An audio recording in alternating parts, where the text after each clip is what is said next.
Bonjour, moi je suis le docteur Vincent Galarando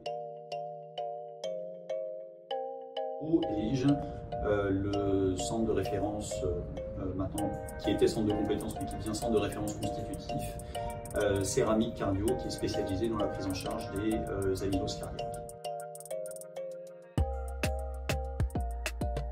On est spécialisé dans la prise en charge des amyloses cardiaques et notamment dans la prise en charge des amyloses à transthyrétine, pour lesquelles il existe deux formes.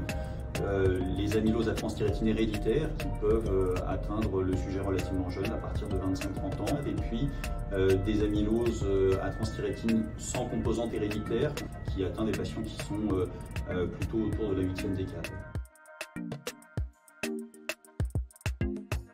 Les patients qui arrivent chez nous viennent soit en amont de leur maladie, parce qu'on a découvert qu'ils sont porteurs d'un variant de la transthyrétine et donc on souhaite savoir s'ils ont une atteinte cardiaque, quelle est leur situation et s'ils sont à risque de développer une amylose cardiaque. On a aussi une deuxième série de patients pour lesquels il y a une amylose cardiaque qui a été découverte et sur lequel il faut avancer sur le typage de cette amylose cardiaque afin de pouvoir mettre en place un traitement qui est un traitement spécifique et qui dépend du type d'amylose. Enfin, on a des patients qui ont donc une amylose cardiaque constituée et sur laquelle il y a une prise en charge multidisciplinaire. C'est des patients qui ont une atteinte cardiaque qui peut être sévère.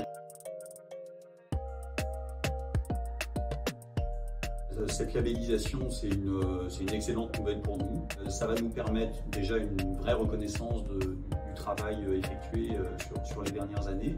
Ça va nous permettre aussi d'avoir du personnel dédié, non seulement pour la prise en charge des patients. On a actuellement une secrétaire et demie de coordination, mais qui a aussi des tâches hospitalières associées. Et donc ce travail de coordination et de programmation va pouvoir se spécialiser, être rendu vraiment spécifique pour l'accueil de ces patients-là. Et puis ça va permettre de dégager du temps médical aussi pour l'amélioration de la prise en charge. Et puis enfin, ça va nous permettre d'être plus à l'aise sur le développement des protocoles de recherche avec des possibilités de financement spécifiques sur l'établissement et la prise en charge de cette cohorte de malades qui est vraiment unique.